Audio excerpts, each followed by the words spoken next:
Welcome back to another uh, lecture here in the Native American history class. We are going into Before Columbus Part 2 today, and I'm going to be moving to the northern continent. Before I get going too far here, I may be reading from this book by the Seneca scholar, Barbara Alice Mann, our Native Americans, archaeologists in the mounds, and she's just going to give us, she has some insightful things to say about archaeology in relation to Native Americans that extends, I think, across both continents. She also has, I mean, she's a really great scholar. She has a lot of good books, but um, her another book of hers, Spirits of Blood, Spirits of Breath, is very much in line with the worldview uh, analysis that Tink Tinker and I have been promoting. So I'm going to share my screen here and get the PowerPoint going and go into slideshow here, play from the start, share it with you. And what we see here is an image, a kind of reconstructed image of a city in on the northern continent. I'm just going to refer to the northern continent as Turtle Island. Some folks refer to Turtle Island as both continents. Some feel it use Abya Yala for which is a northern Amazon kind of closer to Panama kind of term. Uh, so sometimes people use different native terms for both of the continents, but Turtle Island I will refer to here. So this will be near current day St. Louis, Missouri, is Cahokia, and it's a later city. But I want to have an image of this because I'll come back to it towards the end. So we were looking at South America or the southern continent anyway. Like so hard to do this because the language is so much the colonizer language that we use, right? There was no idea of America. There was no person named Amerigo Vespucci during this time. So if we're wanting to try and do that, some of that view from the shore kind of stuff that Steve Newcomb, the Lenape scholar, suggests, if we have to always be keeping our language in check, right? Um, so I got into a little bit of the periods in the last lecture that anthropologists use, and we have to see some kind of flexibility around that too. I mean, they're scholars, and they give us kind of containers for thought, but of course, we're always using this kind of Euro-Christian dating system, and then there's the linear temporality stuff, all going back to way back to my intro lecture here for some of this stuff. And so when archaeologists are thinking about the archaic period, they're generally thinking from like the end of the Ice Age, about 11,000 years ago, um, up through. So like late archaic is um, uh, much closer in time to us, right? But we can see here that if this is late archaic, we're going to be looking at the east of the Mississippi River here, and what we see are some regional distinctions that we can see, and just in terms of artifacts, right, that archaeologists find. So, in the Florida, Georgia area, about 3000 BCE, there's a lot of inland flooding that pushes people to the coasts. And just you remember that, right? Like, because a lot of times when we hear native stories, they will refer to things like these floods and floodings. And I want to resist and push against like the world myth folks, the people who work in literary studies. I have a big background in English literature and taught myth and literature. And there's this kind of universalizing, it's a very Euro-Christian way to do it. It's a very universalizing approach. Like, oh yes, well, all cultures in the world have flood stories, or all cultures, blah blah blah. When you're doing that, all lumping everybody together, I want to resist that. It's like the flood story in the Genesis in the Bible is not the same thing that's influencing the flood stories here and the people here. But when Euro Christians came here and they heard natives talking about that, they put it into their frame, which has this flood story, which is of course is older than the Hebrew Bible, right? Older than Genesis, going back into Epic of Gilgamesh, right, or Mesopotamia and stuff. So yeah, there's all sorts of cultural borrowing. Yeah, but I still want like the cultures over there were not in contact with the cultures over on the continent that I'm sitting on right now. And because there's so much Euro-Christian history and working out of world history that comes in as our universities and our scholarship apparatus gets formed in libraries and knowledge centers and encyclopedias and even Wikipedias and chat GPTs, it all comes from Euro-Christian background and it has that kind of built-in bias to it. So be careful with your AI use too, right? There's a lot of problem with relation to native stuff there because natives have been left out of the picture. And like ChatGPT can't be doing the research of the things that are missing. It only works in a with the data that's there, right? So like I was looking up like the oldest pyramids in the world and like Google AI was telling me like some stuff over in Egypt, and we know that's patently wrong because we have the dates for much older stuff down in South America. Now, I'll get to some a little bit more about that because it's like, what are we calling a mound a pyramid or blah blah blah blah blah blah blah kind of stuff. We need to have some flexibility.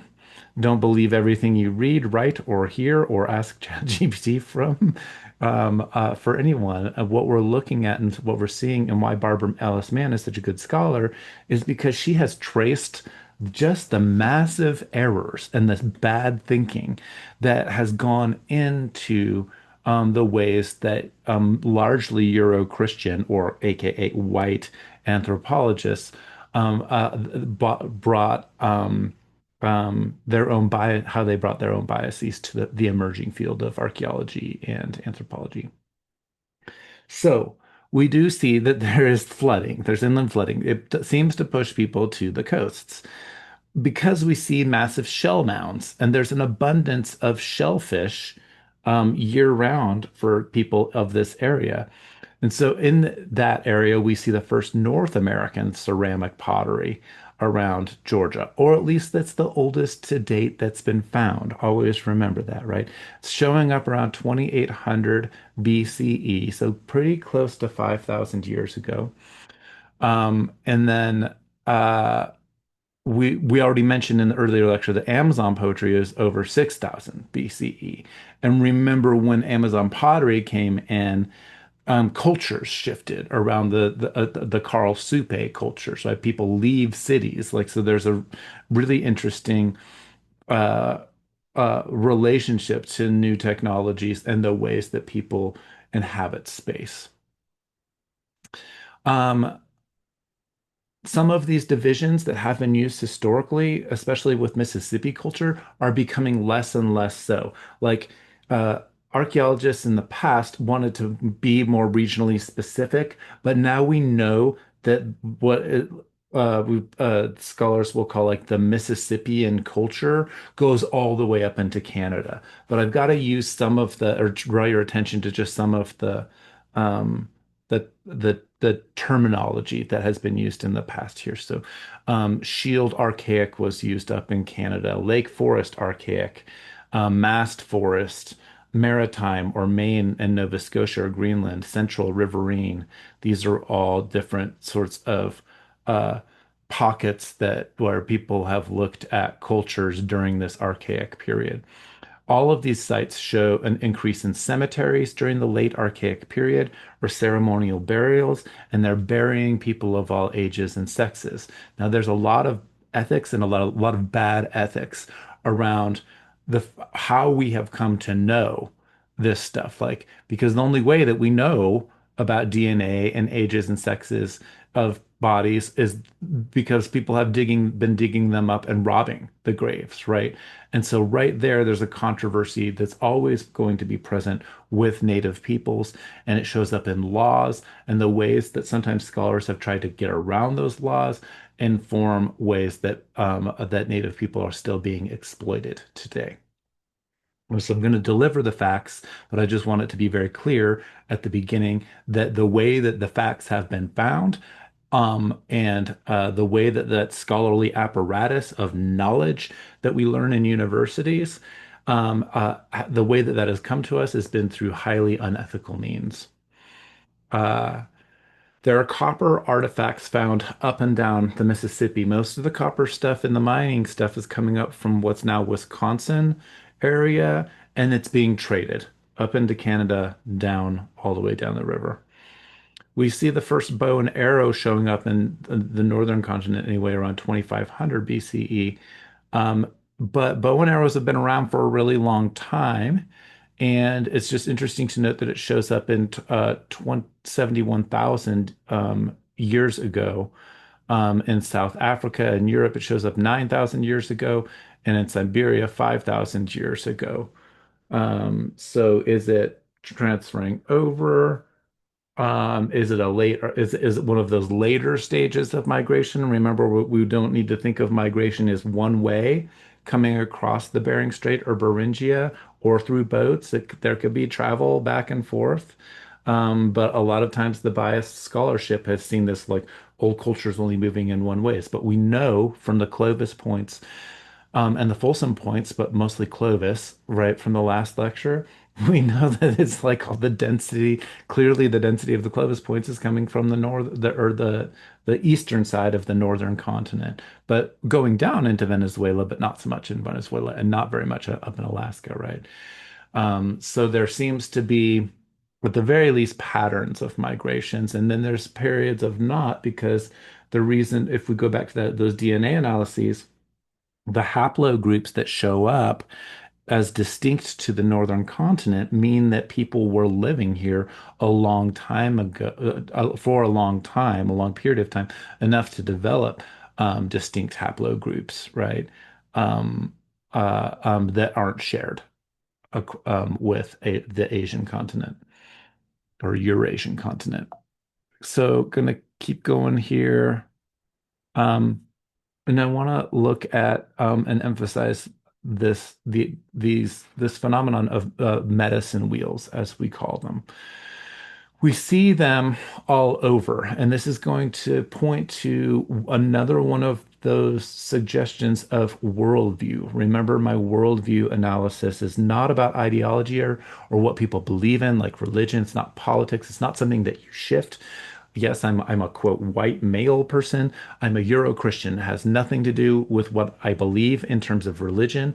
I am just formed I'm socially formed through the culture that came here, that are at a time when there was no distinction between religion and politics and all of that sort of stuff. But the Euro-Christian metaphysics still pervades the ways that we talk, even if we're not religious at all, which pervades the ways that we date things, the ways that we think about time in terms of linearity, all sorts of other stuff. It's not something that I can just put down and adopt, but it is something that I need to be consciously aware of if I'm trying to make space for thinking about how other people in the world have done things. And that's again where we're going to talk about American Indian worldview or Native American worldview. So we see the phenomenon of medicine wheels across the northern continent, but the shared worldview thing with the southern continent is going to be the solar calendar thing. Yes, do I know that there are calendars like and people looking at the stars in ancient cultures around the world before then or around the same time in other places? Yes, but we're not talking about them. This is Native American history, and we're pushing against that universalizing tendency. We see crossover phenomenon between Mesoamerica, South America, and North America with attention to the stars, and heavy attention that remains that way all the way up to today. And not just to the stars, but to the sun and the planets in our solar system. So here we go. Um, we see some medicine wheels in Wyoming, South Dakota, Montana, lots in Alberta and Saskatchewan. Sorry about the typo there. We see them as old as 4,500 BCE, so close to, like getting close to 6,500, 7,500 years ago, or sorry, 6,500, 7,000 years ago. Uh, some have an outer rim, some don't. Some ovals have ovals, or some are in ovals, some are rectangles shape, some are shaped as animals or even as humans. It's strongly associated all the way up to today with Ojibwa or Anishinaabe cultures, up near Minnesota, Wisconsin area, Great Lakes area, kind of on the west side. Um, and they descended from bison hunters in the Great Plains. We see medicine lodges built all the way up to today in similar fashion to the medicine wheels. So there's continuity of these cultural practices, and the continuity is also going to suggest some continuity of worldview as well. Um, One way it shows up is in um, the four directions emphasis that we see with lots of native folks up here. Now, you will notice sometimes that the colors change. The colors change according differently a little bit by culture. And this is what I mean is that culture can be different, but there can still be there can be a unifying worldview beneath that culture. So for some cultures, yellow is going to represent the East, but some might red might and represent the East. But they're all still doing the four directions thing beneath it. The four directions can be the cardinal directions, like north, south, east, west, or if you remember from my earlier lecture, on some of the cities in South America, they were using intercardinal directions. And part of that we think might be because of the way that the Andes set. And so uh, getting a good view of the sun being set that way. So I've got a few of them up here, and you can look them up online. I know it's a little bit blurry here. Lots of people have tried to um, build philosophical ideas into this stuff, or the animals that are showing up over in this particular wheel over here. But what Lakota people do might be different from what other folks do, right? And we might want to relate that to language family. So like Washaje or Osage is really it's from the same language family as Lakota, Dakota, Nakota. And so uh, you can see that a little bit more cultural continuity because of the language, and language is very connected to worldview too, but language alone is not worldview, right? And so many native peoples have lost their cultures, which is very like tragic and sad. But just because somebody is raised speaking English, but if they're still raised in a traditional way, the native people still have native culture. Now, a lot of people have native ancestry, but don't have any access to traditional culture and traditional ways of life. And then we get into the kind of um, uh, um, uh, identity, right? Discussions about identity, which has a lot more to do with nation states like the United States and the way they want to divide up peoples, and ideas of race and things like this that aren't really present in traditional cultures, right? So we just have like a critical eye. Like identity is not the same thing as worldview, right? Like identity is a much more surface type of structure, whereas worldview is very, very deep. And DNA alone can't give us that worldview situation because it has to do with cognitive development and within a particular cultural setting, right? So it's not completely nature or nurture, right? Like it's not like if we're talking about it in Western philosophical terms, like is our knowledge shaped by experience or do we have a priori knowledge? So that's a Euro-Christian discussion, and I want to sort of like step that aside because our current cognitive science, even within the Euro-Christian tradition, says that our brains work in a little bit different ways. And with what the worldview analysis is trying to sort of get at is that our cognitive structures between the ages of 0 and 5, when we're really forming that our sense of what reality is and our neural pathways are being developed, that's when our worldview is being addressed too. Doesn't mean we can't change them and have neural plasticity as adults, but it changes very, very slow, just very, very slow. Try if you don't play piano, try learning piano tomorrow and becoming a concert master. And like how long is it going to, like a concert pianist, how long is it going to take you? How many hours is it going to take you? How submerged are you going to be? And will you ever be able to keep up with the baby Mozarts who are like learning at age 4?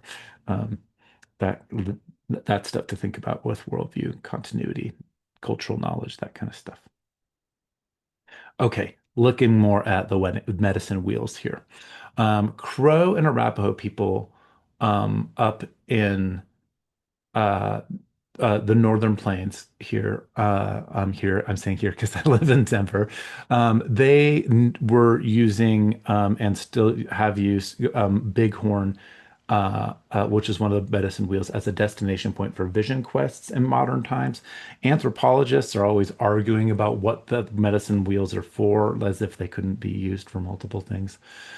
Major Wheel in Alberta has 28 spokes and a central cairn. What a cairn is that you can see it here, like it's like a heap of stones in the middle, right? And then you have these spokes that are coming out from the central cairn. Bighorn Cairn is 12 foot in diameter, while Major Wheels is 30 feet in diameter. So the medicine wheels change size, and the one that's 30 feet weighs more than 50 tons. So a lot of time and a lot of effort went into that one. The Majorville dates about 3200 BCE. Clearly, the idea and what I'm getting at with medicine wheels is that it's widespread, right? And that's suggesting that worldview beneath culture, right? Beneath languages, many different languages and language families, but there is some cultural continuity. Or, I mean, I don't even want to use it's, I would say it's deeper than culture. There's some continuity and across behavior that we see with native folks. So Chanquillo, if I pop back to the southern continent again for a sec, Chanquillo in Peru dates at 350 BCE, and it's sometimes called the oldest solar observatory in the Americas.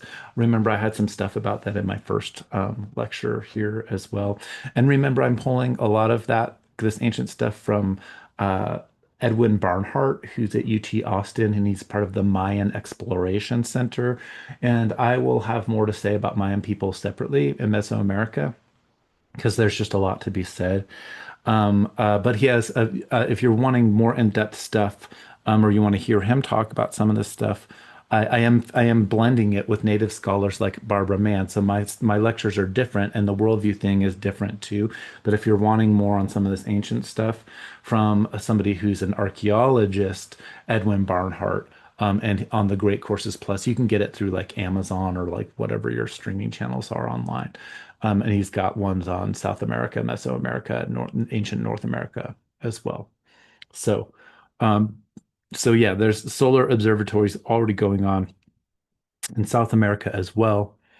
Another one, and we Las Aldas Temple near Chanquillo dates around 3000 BCE. Giza in Egypt, as I've said in earlier lectures, is 2600 BCE.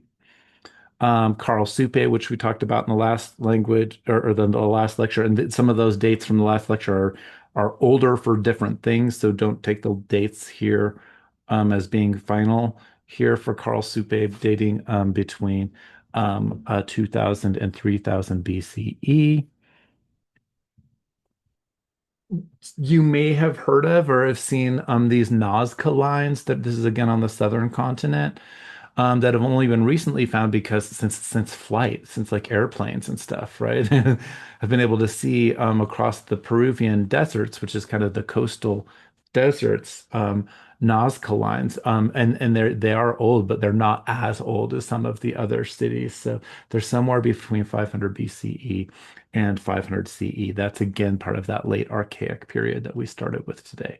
Here's just some more Nazca lines, and let me move my face because what I'm trying to emphasize here, and we'll get to this a little bit with Barbara Mann and the mounds cultures up in the um, upper Mississippian cultures or Ohio Valley types of cultures and Northeast. We see some are just these designs, like these spiral designs, some are square, some tend to like artifacts, this arrow pointing thing, but sometimes there are animal effigies as well, right? Like obviously there's a spider going on there. So um fascinating stuff to think about. Now, if I pop up to that woodland Ohio river valleys and the periods that people use. Now, again, Barbara Mann has this to say. So like, and just want to, I want to, and what I'm doing here and hoping that you take to heart and do yourself if you go on to study this stuff in more detail is that you need to talk to Native people and you need to read Native scholars. We can't just accept, um, uh, especially that apparatus of archaeology, anthropological tradition, because there's a lot of biases. And then there's also a lot of politics in recent cultures. Everybody should be talking to everybody, if you ask me. So Barbara Mann doesn't like that the anthropologists divide this stuff up into Adena culture and Hopewell culture. And then these like the late middle, early late middle late isn't as problematic as saying that there's these massive distinctions between Hopewell and Adena. And what she says here is this is on page 117 of her book. She says the continued use of terms like Adena and Hopewell in archaeological circles is rationalized on the argument that extreme caution is required because, as Maureen Corp put it in 1990, quote, no one knows who the creators of Adena and Hopewell and Mississippian cultures really were or what they want, end quote. Having said as much, in the next paragraph, Corp identified their probable descendants as Cherokee, Sioux, and Algonquian peoples. Different language categories there too, right? Not just different cultures. Um, Clearly, Barbara Alice Mann says, the people do not go anywhere since the descendants are known, named, and still living here in the vicinity. What is exhibited by the anthropologists here is not caution as advertised, but an endgame on the part of Western scholars. They dare not acknowledge the living descendants of these mound building cultures, for the minute that they do so, the National Graves Protection and Repatriation Act, it's from the early 1990s, NAGPRA, we sometimes call it, kicks in. And that forces the cessation of digging, and then the anthropologists, archaeologists can't do their work, right? So the cessation of digging and the return of stolen artifacts and human remains, a topic that she talks about in the rest of the culture.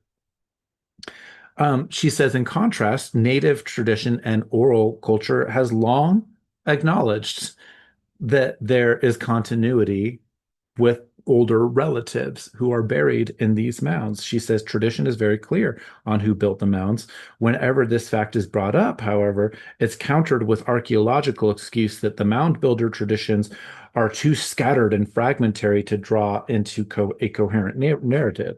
Now, she publishes this book about 20 years ago now, and what we're seeing currently from archaeologists is like, oh yeah, this Mississippian culture, it like spreads all the way up and down the Mississippi. So we can't even call it Mississippian culture because it goes up into Canada, blah, blah, blah. And it's like from a native, it's like this happens all the time with natives, where natives are like, yeah, we told you so, but you never believed us, kind of thing. And that continues up into up into current periods, right? So Barbara Mann in her book talks a lot about the 1800s and 1700s and the massive like errors that people were making, the assumptions they were making about Native people when it came to these mounds. But that formed into like whole disciplines and ways that people were taught their whole lives. So a lot of errors in thinking show up in university classes. It doesn't mean that they're useless. I wouldn't be teaching this class if I didn't think so, but we need to correct things and we need to have some humility and we need to talk to natives more so than native people in the past, or than archaeologists and anthropologists and historians have in the past. And yeah, it's also helpful if you're native and you have traditional access and you've entered the profession. So someone like Barbara Mann is really, really helpful, and a really, really useful scholar to rely on. So, the ways that the anthropologists have divided it up, though, is that Adena culture is earlier, like BC 1000 BCE to 200 CE, and Middle Woodlands or Hopewell culture is later, from 200 BCE to 500 CE, and the late Woodlands, where we see a stop or a hiatus in mound building, shows up. Then we see Mississippian culture, which the anthropologists dated from 800 CE to European contact, as if there weren't continuities from even that period all the way to some of the native peoples that still live today, right? Um, but then we see a huge return and massive cities showing up during this period between 800 and European contact. That's when Cahokia is going to show up too. If we're thinking about cities, now remember again, like that cities don't equal civilization, although the Euro-Christians have often thought of it or taught things that way, that somehow culture develops in this linear thing. But we've seen that people build cities in the ancient world and they leave for various mysterious reasons. Maybe it's pottery use, maybe it's El Nino cycles, maybe it's weather. So there, Mayan people, as we will talk about, seem to change their entire orientation of the way that they live every time that their calendar recycles itself. But Euro-Christians thought it was going to be the end of the world in 2012, right? There was all this kind of stuff, if you remember that kind of BS that was going on. And it's like, I just imagine all these Mayan people down in Guatemala just kind of laughing. It's just like, what happens when the calendar ends? And it's like, what happens when your calendar ends? It just starts again. Um, so one of the oldest cities that we see is at a place called Poverty Point in Louisiana, current day, sometimes called America's first city. About 1500 BCE, we see 4,000 to 5,000 residents. It's a lot of people. It's an apparent trading hub. There's a large communally organized labor force. We see master planned plaza from the outset. So there was an earlier people living there, and then somebody has gotten together and planned out, done some urban design here, which takes a lot of cooperation again. And people who are obviously like thinking about uses of space intellectually, math coming in and things like that as well. There's a whole area that's leveled and capped with clay to preserve erosion. It's occupied continuously until about 700 BCE, way older than any of the cities that Euro-Christians have made in the currently on the United U.S. continent. There's a mound A built which is a pyramid that's built around 1400 BCE. The Olmec, if we're talking about the northern-ish continent, the Olmec down in Mexico, Central America, Mesoamerica, are going to be building at around 400 BCE pyramids. The oldest pyramid again on the planet I have here is at Huaca Prieta, which is 5,800 years BCE, 3,000 years before Egypt. So I've given you two. There's Karl Supe, which is about 500 years before Egypt.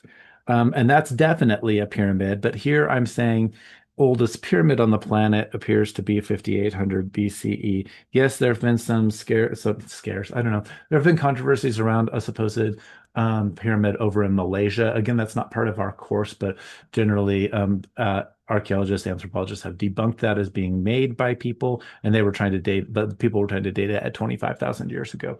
So if we're talking world culture, like I don't know how useful it always is to do this stuff, but because I think the reason why I'm pushing it a little bit with South America being older than Egypt is because so many Euro Christians have seen human civilization is developing in the Fertile Crescent because they want to trace their stuff, even if they're not Christians, they still for so long trace stuff back to the so-called Fertile Crescent, right? All the way into the 1930s, so less than 100 years ago, that kind of stuff, right?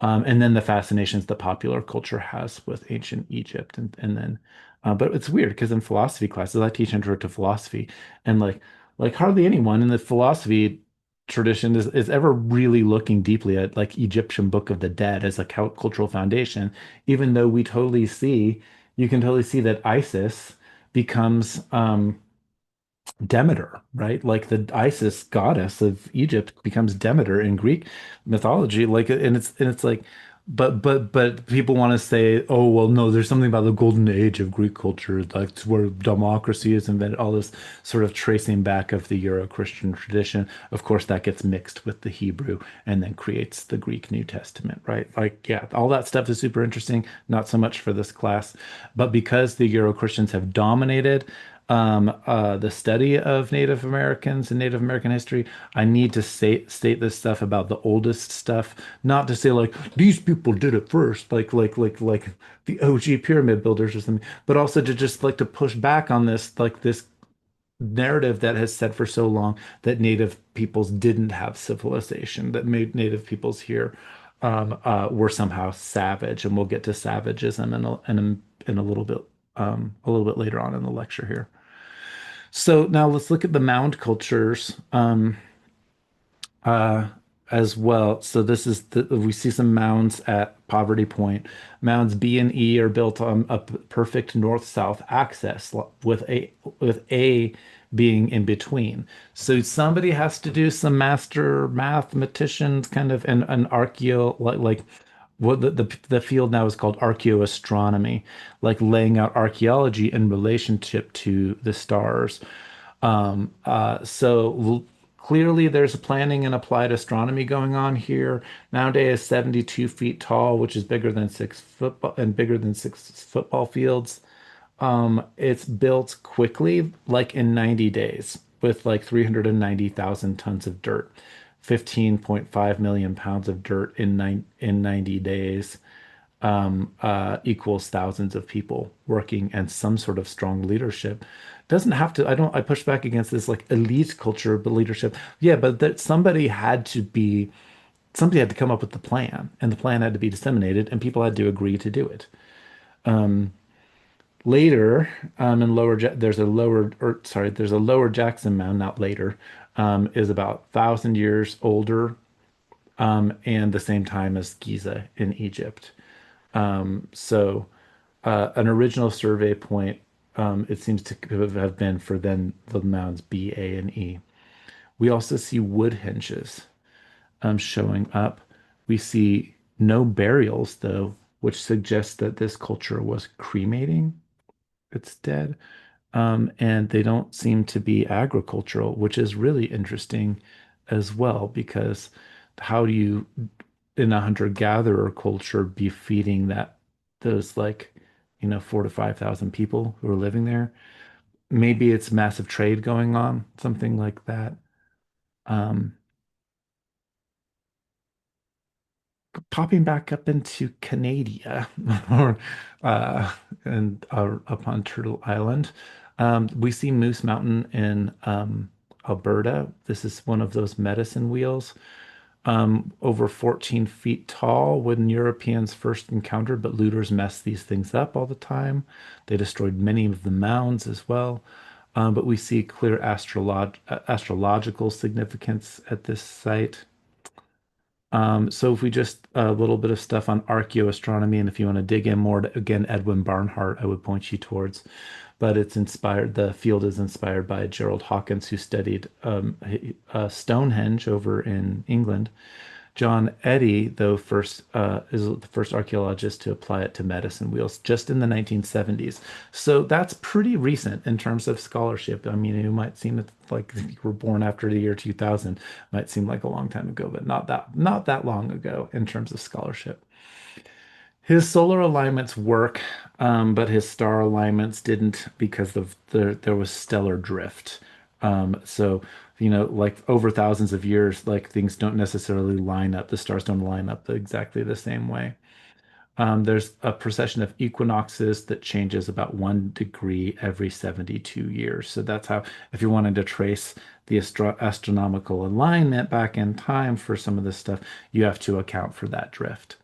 But what we do see here, and this is so fascinating, is 28 spokes oftentimes showing up in these medicine wheels. That number 28, which is going to be 4 times 7. So think about sevens and fours as well. Um, these are just other possibilities that Euro-Christian anthropologists have come up for medicine wheels. I don't think that they need to be mutually exclusive, but Alice and Tom Kehoe have argued that these are monuments for past leaders because Blackfeet tradition erects big cairns as monuments with rock paths. So they're looking at cultural continuity for an idea for what was going on at Medicine Wheels. Matthew Liebman proposes them as final destinations for vision quests because he cites Crow practices and Crow natives saying that this is where the sky meets the underworld. Edwin Barnhart, who I've mentioned a lot and who I'm pulling a lot from these lectures, and George Grinnell see connections between sun lodges and sun dances and medicine wheels.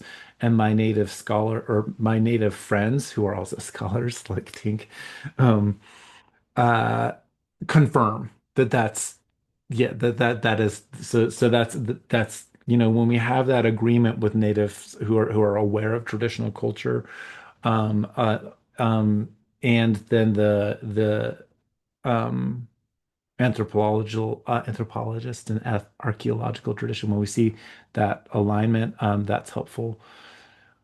Sun lodges are built outside of villages in neutral space and open to other peoples from other villages. At sun lodges, they're always temporary, though, in later cultures, but they use 28 roof poles just like the medicine wheels. And it's like, is there cultural continuity from the ancient peoples? Yes, there is. But there's this whole scholarship for a long time in the 1800s that Barbara Mann tracks where um, Euro-Christian people are finding these big cities and they're like, oh, there must have been some earlier culture here. And then a lot of them speculate, well, it was a white culture. They were the ones who built these cities and civilization, and then they were killed off by these savages who've lost all of the knowledge of that sort of thing. There's just like blatantly racist kinds of things, right? So like I just want to emphasize like that even though like native people are like still using things in practice that show clear continuity with the medicine wheels throughout time, all the way up until today, sometimes scholars don't believe them, right? Um, so if we Black Elk, who's a famous native person who ventured his way into the Euro-Christian world and converted to Catholicism. Um, Black Elk notes that 28 notes that 28 is 7 times 4. 4 is the number of balance, but Barbara Mann emphasizes it's initially 2.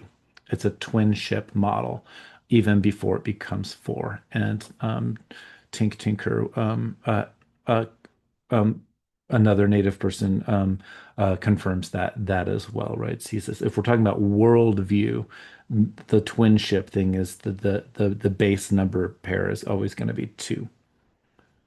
Um, Hopewell culture in Ohio, as the anthropologists call it, from 100 BCE to 400 CE, we see astronomers and mathematicians. We see size and complexity of their earthworks influencing most cultures east of the Mississippi. We see really large complexes requiring engineers and lots of community labor. We see this practice of squaring the circle, which is a mathematical idea, showing up all over the place. Uh, Scholars and anthropologists have more recently been using the term Hopewell Interactive Sphere, which is just a massive trading network that now extends all the way up to Canada, all the way down the Mississippi and to the East Coast. Again, like I said that Barbara Mann doesn't like that term, but at least the Hopewell Interactive Sphere is bigger than just saying Mississippian culture, which is the way, and it connects all of the cultures in the ways that the natives have always been saying that that it's their ancestors, right? But again, like that NAGPRA thing, just well, I'm going to stick on that for a minute. Like the NAGPRA debate is a recent debate, from just in a recent law from the 1990s that gets broken. Well, still, there's still remains of skulls showing up in institutions, and we're dealing with that as an ongoing process. And especially in South America, which doesn't have that NAGPRA law, there's like I just see people on TV shows like just like I mean I don't really watch the History Channel because it's kind of really not very good history all the time, but you see people in these kind of these popular shows about ancient sites and civilizations, and they're sitting like with like a whole like shelf of full of skulls behind them, right? And it's just like nice death space, dude. You know, what are you doing? What's the camera work doing in those shows? What kind of fetishization of humans is going on there?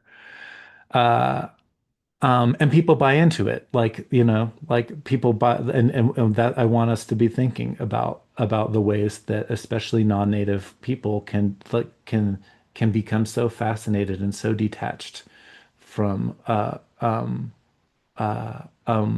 mass genocide, from a real kind of necrophilia going on there. Like it's not okay to dig up bodies in Israel, right? With the Israeli Antiquity Authority is going to be on your butt about that kind of stuff. So, but why? Like for how many centuries, right? People just dig up, even like amateur folks just go digging up bodies. Um, so the NAGPRA debate about that, like, oh, well, we're doing this for science sort of thing, is like what kind of behind that, what Barbara Mann is getting at is that that older tendency that Euro-Christian scholars had to say like, oh well, the people who are living today, they're a different civilization. They lost something catastrophic happened. They lost contact. They don't have memory. There was a different civilization here, and civilization disappeared and went away, right? And savageness took over, and these warlike people must have killed out all of these civilized people. That is just patently false and wrong. But even though anthropologists and archaeologists know that it's wrong, it still shows up in those tendencies, like the Nagra people saying, like when Kennewick Man was found up in the northwest coast, which he'll come up again in class. Like we see native people saying like, "This is our ancestor. You can't dig up our ancestor." And then you see these scientists being like, "Oh, well, no, you don't know what you're talking about. Like this could be a European person." And then they do DNA analysis, and then the DNA analysis like actually traces it to the people who are living up there who say that it's their ancestor, right? And so the thing is that this sort of scientist people don't believe the native people on a regular basis, right? And that kind of thing needs to stop. And you can hear I'm getting passionate about this. Uh, so we see in this interactive sphere, as they're calling it these days, art styles shared across the entire region. Burial rituals are become widespread instead of the presumably cremation that's going on at Poverty Point. We see hardly any evidence of violence, though. Walls are built, but they're not defensive. They're probably to block wind, as Tink Tinker says. But a lot of times, the first Euro Christians come to see these walls and they're like, oh, yes, they must have been all fighting each other, and these are fortresses. Um, we see more farming than the Adena culture, but still no corn yet during this period. So maybe not as much trading and contact with Mesoamerica. Hardly any evidence for violence. I already said that. We see elaborate pipes with animal connections that persist all the way to today. So again, why? People saying that this was a different culture or civilization. We see complex geometric spaces with lots of ceremonial use. There's a shot from the sky of a famous mound, Serpent Mound. Hopewell artifacts are not found at Serpent Mound, though it could be as old as Adena. Worldview is beneath culture. cultural practices might use the mounds to bury people in some cases and not use them in other cases. In late woodland culture, so moving closer to the present here, late woodlands period is 500 to 1000 CE. We see um, between 400 and 500 CE, current era, Hopewell culture stops building large, massive geometric earthworks. Population increases, but trade seems to slow down. Maybe we could compare this to sudden shifts in Mayan culture around the same time, because we definitely see some shifts in living conditions at that time down in Mesoamerica. There are burial mounds that continue to be built, but they're smaller. Maize or corn enters the area. Arrow seems to enter from Canada around 500 current era. There's more farming. Settlements are spread out. There's storage pits for food. People are generally sticking around in one place a bit more. Evidence of violent deaths then increase. Is the evidence so it's like again, like we don't have this myth that like there was never any violence, like or like that there war never happened, but the overwhelming tendency among Euro-Christian scholars has been to paint native cultures as being bloodthirsty savages who are just out for war, that they're all warriors, every young man is a warrior brave or something like that. That's a stereotype that plays into the Christian civilization narrative that says that the reason why the Christians needed to come here was to pacify all of these warlike people, civilize them, and bring civilization to these continents, which is just patently wrong and biased and racist and all of the sorts of things that we're still dealing with from that Euro-Christian invasion. I'll have specific lectures on the invasion later on. So we look at Mississippian culture in the broad sense, northern effigy mound builders in animal shapes and geometric shapes. We see 4,000 today, but evidence suggests more than 20,000 before Europeans destroyed so much of this stuff. Most burials are at the heart. If there are human burials, they're at the heart or the head of an animal, which is interesting. Similar animals are regional. So the effigies seem to be representative of animals that are living within the region. Animals suggest clan cultures that still exist today. So again, why? Well, there is continuity all over the place. Most of the animals that are being represented are bear, turtle, lizard, birds, panthers appear in the Mississippian creation stories as well. We see by 900 current era lots of bows and arrows and corn growing. We see mound-centered towns showing up around down south around 800 current era, and they get bigger around 1000 current era.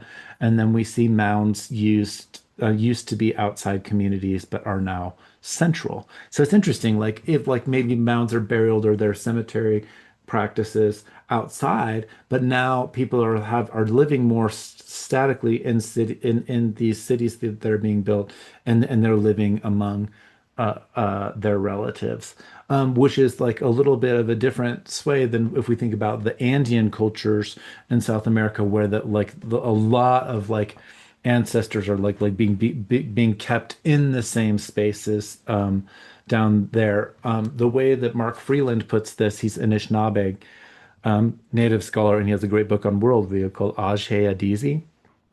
The way that Mark puts it is that in a Native American worldview, ancestors are always present.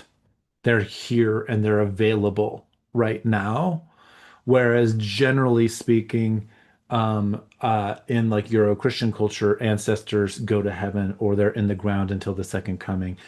Or they're in hell or something like that. Or there's distance, right? So mummies show in South America definitely show ancestor presence, but we see it in the northern continent as well. But of course, there's variation. Mississippian towns, gotta move my face again. Early towns overlap the late woodlands dating. We see Holly Bluff Lake, which in Mississippi, and Toltec, which is in Arkansas, are very similar and early. so the towns are being built in the same way, which suggests a lot of continuity, right? Holly Bluff is near Poverty Point, and there's some reoccupation of Poverty Point going on there. There's unlike Poverty Point, though, it has a moat, and this suggests defensiveness. In Toltec, which is again, it's a bit weird name because you might have that name associated with Mesoamerica, but just different situation.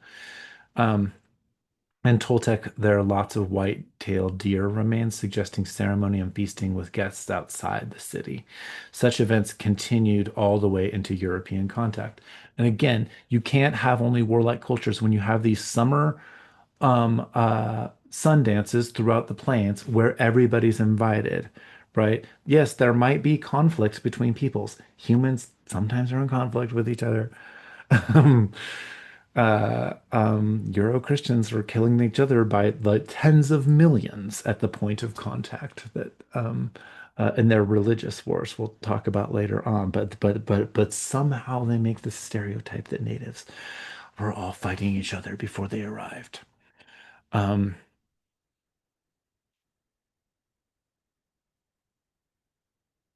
we see that kind of ceremonial stuff going on in potlatches. You may have heard of that term for the ceremony, but sometimes potlatches were then made illegal by Euro-Christian peoples. So the things that are most about community building and sharing are the things that Euro-Christians are trying to stamp out. Just a couple of other sites, Spiro in Oklahoma, which is like a Caddoan and still occupied today. Cahokia, which is in Missouri. St. Louis is where I said. Emerald Mound in Louisiana. Aztlan, not Aztlan, which is a different concept. If you're one of my Chicano students. Uh, and Etowah in Georgia. The Mississippian eras, we have the early Mississippian, again, anthropology terms. 1000 to 1200 near Cahokia, Middle Mississippian 1200 to 1400, and Late Mississippian. This is just kind of to date things, followed by the DeSoto invasion. And he's one of the first Euro Christians to come in, and it is a massively devastating invasion that Hernando de Soto gives. But we'll save that for another lecture. Mississippian culture. Um, We see large amounts of art with materials imported from far away. Lots of pairs of men and women seated together. Mythologies and creation stories are very similar. Continuity. What was at first called Southeastern ceremonial context, or broadly Mississippian culture, is now extends up to Canada and to Northwestern Plains to Crow and Pawnee people as well. So we can't call it Southeastern. The ceremonial complex is already showing the widespread worldview. So from north to Ho Chunk, formerly called Winnebago, um, uh, south or southeast Caddo to Muskogee people. And one of my Muskogee friends just texted me while I was um, uh, making this lecture. So uh, we have a three-tiered cosmos that the anthropologists use, and I'm going to try and correct and blend some of my native colleagues' ideas here because they see this painting. This is like it's been recreated. Um, this painting in the Midwest, which is on a rock wall, and there's the drawing here was when it was it shows that it was a lot more detailed more than a century ago when Europeans first encountered it, but just because of time and age, like it's not as easy to see, but it's been recreated in another place. And again, I don't know that Native people would like the recreation in another space really messes up a lot of what a Native American worldview tends to be spatial rather than temporally over like yes, it's not like that Euro Christians don't understand that there's space. It's just that they are primarily temporal in the ways that they think about and situate themselves in the universe, whereas spatial for directions organization ends up showing up in American Indian or Native American worldview. So the Euro-Christians see this as a three-tiered cosmos with an upper world, thunderers, or who are supernatural birds, middle world, which is thunderbirds, visible in the day or the sky, and then underworld with panthers and flying snakes, or representing the night sky, or the horned serpent or the horned snake. This drawing is called the Piazza Dragon, and it's near Alton, Illinois. It's dated around circa 1200 current era. We see four directions themes all throughout Mississippian art, but extending back at least 2,000 years. Before that, in Adinan culture, but even older, I think, in some of the medicine wheels. We see the swastika appearing in art, and it relates to the turning of the stars in the night sky as well. Now, I want to pop over to again this idea again. I want to push against the Euro-Christian mythologist world myth people here, especially this guy named Mirsha Eliade. If you're a religious studies person, you probably know him. He writes big books like on quote shamanism. Shamanism is not a correct term. It's a term that comes from particular Tungus and Evenki people in Siberia, but people then dump it all to on a universalized way around the rest of the world. Same guy comes up with the Axis Mundi idea and writes several books about this. And he was one of the most influential religious studies scholars and scholars of mythology in the 20th century. Mircea Eliade, he taught at Chicago or University of Chicago. He came from Romania before that, and he had some right-wing tendencies as well in his thinking. But again, it's not an Eliade lecture, but again, because so many people like students want to go like, oh well, like what about like the hero's journey of the Joseph Campbell? What about like Carl Jung and all of this sort of stuff? Like all of that is coming from Euro-Christian universalizing culture, and this idea of the world tree, the axis mundi comes from that, and that's always trying to make everything different into the same thing at the and what happens with that is that it, especially with Native Americans who've been left out of so much, it just collapses them into this bland world thing. And then we can just pick and choose in our yoga classes from like whatever we want to make ourselves feel spiritually special about something. And see, I'm getting, I haven't even had coffee today, and I'm really getting, I'm drinking tea. uh, so the Euro-Christian scholars interpret this a painting like this from uh, the area as a cosmic battle between thunderers above and protect who are protectors of good versus evil, piaces of the world, the underworld. The Euro-Christians say that these are warriors that aspire to be like the thunderers above, but shamans misapplied the term, which is this misapplied term from Siberia, right? That I just went into. Shamans harness the energy from the underworld. But as I say here, and I really want to emphasize, that is not necessarily how indigenous people see it. That cosmic battle of good and evil already brings in there is no concept of evil in traditional indigenous culture. It's like something that gets mapped on from this like Manichaean struggle of good and evil that comes from Christian cultures, right? Which do very much have a sense of that. If Native American worldview is one of balance, it's not like violence exists in the world. Like we have to kill things in order to eat things, right? And it doesn't matter if it's vegetation or not. So it's like there isn't like in Native American worldview, like somebody who's like Hindu who says, or like some folks in India are like vegetarians or Buddhist vegetarians, like let's not kill animals or eat animals. It's like no, in indigenous worldview, that grass or that cabbage that you've eaten, like whatever the veg, you're killing that they have personhood too, right? Trees have personhood. Plants have personhood. Animals have personhood. Rocks have personhood as well, right? So there, it is not androcentric or human centric indigenous worldview. And in a worldview that prioritizes balance, there might be two-ness, there might be opposites or dualities, there might be some kind of binary, but the binaries aren't necessarily exclusive. are mutually exclusive from one another. There might be in-betweens or go between people. And that might be something like, to use a little bit better term, a medicine person. Rather than something like shaman, there are people who can move between spaces. Um, but there are things that people do in ceremony. Not everybody that does ceremony or knows about how the world is necessarily a medicine person, right? To use the term in Lakota Yeshka, uh, people might perform ceremonies, but they may not be that they may not have that particular category. They might not be a medicine person, but that doesn't mean that they don't have medicine.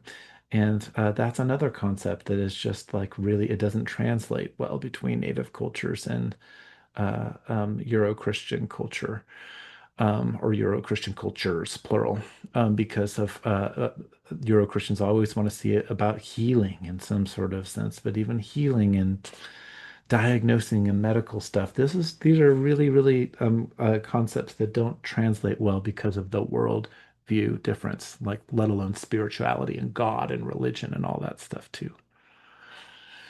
So, if you're interested in that stuff, worldview stuff, because my book has been is still in review for publication. Uh, Spirits of Blood, Spirits of Breath is probably the best way as a starting place, and that's by Barbara Alice Mann. Um, Also, Steve Newcomb, his book Pagans in the Promised Land is useful here for thinking about worldview because he will talk about up-down image schemas. We have the three tiers that is Stephen Newcomb would say is a view from the ship as opposed to a view from the shore. So my colleague Tink Tinker says that yes, okay, you can have this kind of three tiers, but below isn't just like it's not like beneath the earth in the Hades underworld of hell. No, like he says that below is also under his feet or under his butt or like and below is grandmother and above is air, including the air that he breathes, not outer space air. Um, uh, or upper atmosphere air. Uh, the center is not a tier, is not a pole. So that axis mundi idea maybe needs to like not be so central here. But it what it designates, according to Dr. Tinker, is going to be a kind of transition or transitional ability. And wherever I go in my being, that is there. Again, there's that tendency that Euro Christians have to say about like getting in and out of nature, right? Like as if I were not in nature right now, even as I'm talking to you on these computers and or like our cell phones, as if they aren't being mined in really horrific ways in terms of human inequity from all over the world in a constant state of global extractive capitalism, which is part of what we're living in right now, right? It's part of a way that what that like that our devices are part of nature too. Yes, ChatGPT. You think that like it's not costing a lot of energy for nature to have our AI thing, like servers going, right? And our Bitmine mining stuff, like yeah, it's like it costs nature, it costs that if we're going to use that abstract concept of nature, like which is Euro-Christian to begin with, we're in it all the time. So a better approach, at least in line with American Indian worldview or Native American worldview, would be reciprocal dualism instead of three tiers. So again, that twin cosmos idea from Barbara Mann, and you can check out her book if you want to read more there. We get to Cahokia here, which is just a famous site, and you can go visit parts of it today. My sister went and saw it last year. Cahokia begins as a large woodland village around 700 current era after the Hopewell culture fades, at least according to the anthropological view. There's continuity, which I've been stressing.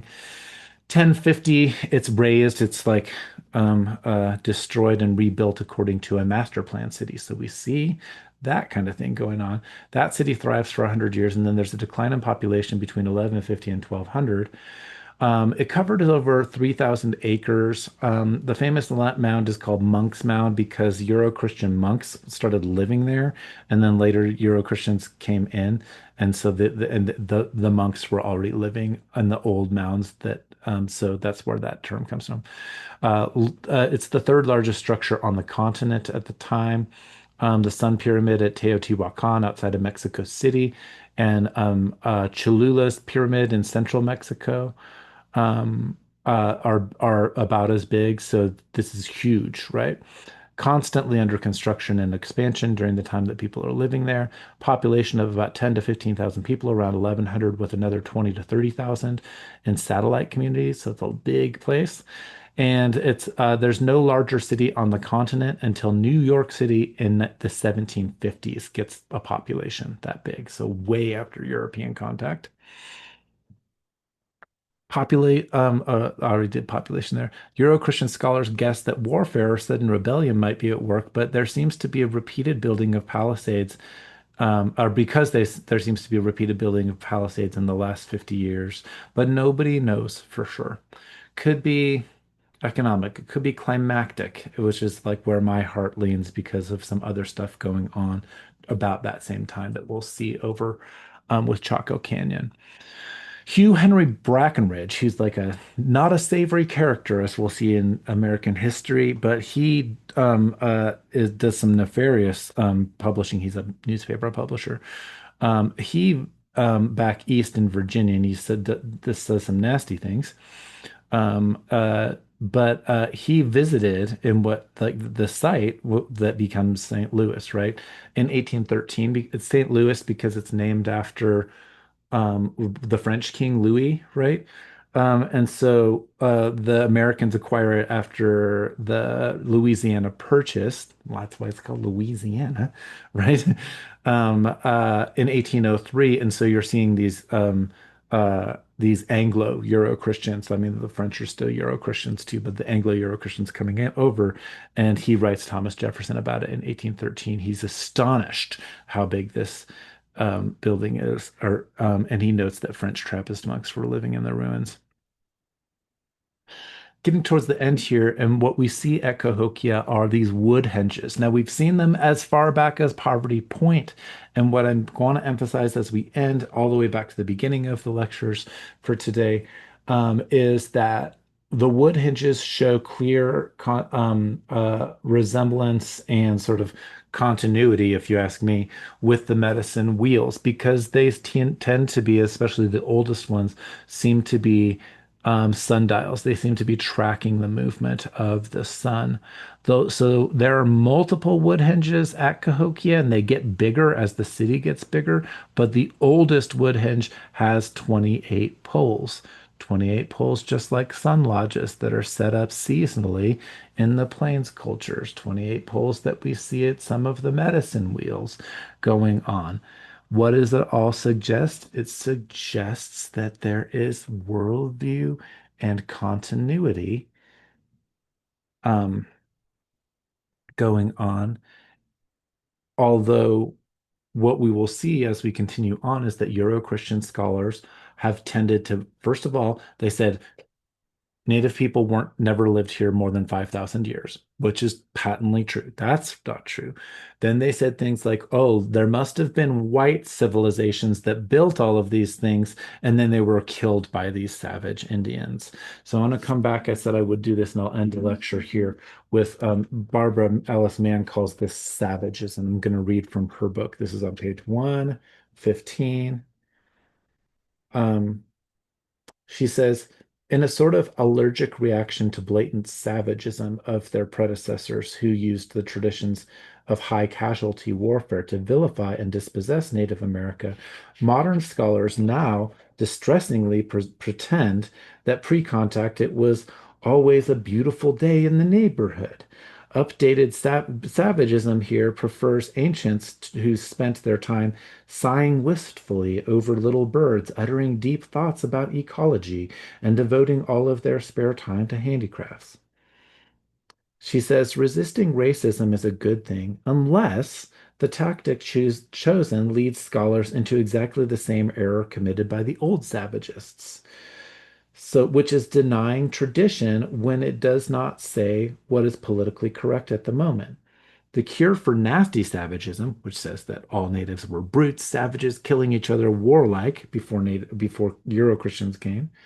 Um, that's one view, and then there's noble savagism, like everybody. It's like peaceful love, all of this. Um, uh, golden age. There is patently, it is like it is true, and as we'll get to in later lectures. Yeah, warfare existed, and warfare was not generally as nasty among native folks um, as in many cultures here as it was with the Euro-Christians. So the way that people culturally conceived of warfare is something that we will have to address more. But it's not like this, like there were never any conflicts with people, right? um, like concepts of justice and law and legal systems. Those are very Euro-Christian ways of dealing with things, but that doesn't mean that there weren't, you know, social problems with people that somebody like never murdered somebody else, right? Like until Euro-Christians got here, right? So we have to have reason, and what we don't want is this kind of like the savagism working in two ways, as our Barbara Mann says here. One says, "Oh, everybody was peaceful; like they never yeah." I mean, we do see that like they didn't have weapons. We will see like the people in the Caribbean when they first encounter Europeans with swords and things like that, they don't know what that stuff is, right? And the Euro Christians are bound for war.